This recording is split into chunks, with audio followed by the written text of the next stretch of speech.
Reality yako ni mbaya mpaka yani ukilala utaki kuamka tena, unatamani tu yani ubaki hapo kwa hiyo situation ya kulala, ni kama tu umekufa, but you know you are still alive.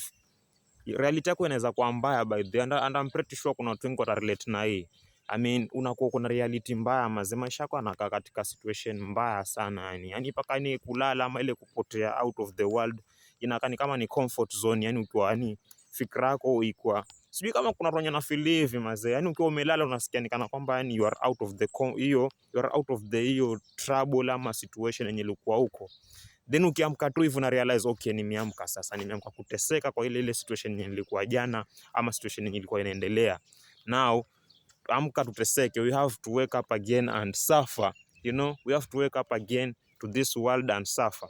But anyway bro, so inamaanisha unatakana tu ufanye bidii ama unatakana tu uangalie venye utasolve hiyo situation yako, because now you have reality. Ni eti kila kitu ina happen ni ukweli. Situation mbaya na situation nzuri, na kukua katika hali mbaya na kukua na hali nzuri, ni wewe mwenyewe unataka change hiyo situation. So you have to wake up and just go outside and try to do something. Just do something bro, to change this reality, because utaishia maisha ya namna hiyo mpaka lini? Just go outside and do something bro. Ile kitu unataka kufanya fanya tu, just do something bro, ndio hiyo reality itabadilika. But I know kuna watu wengi wanakuwa na reality mbaya mbaya mpaka mtu akiwa amelala natamani asiamke tena, na natamka tu yani natamani tu akue tu kama, unajua pia ni kama hizo vitu kama hizo zinafanya mtu anataka kufanya suicide ama mtu anataka kujidedisha kwa sababu ya vitu kama hizi, kwa sababu reality ya mtu ni mbaya sana yani, mpaka mtu akinani hivi anataka tu iko tu ni hivyo.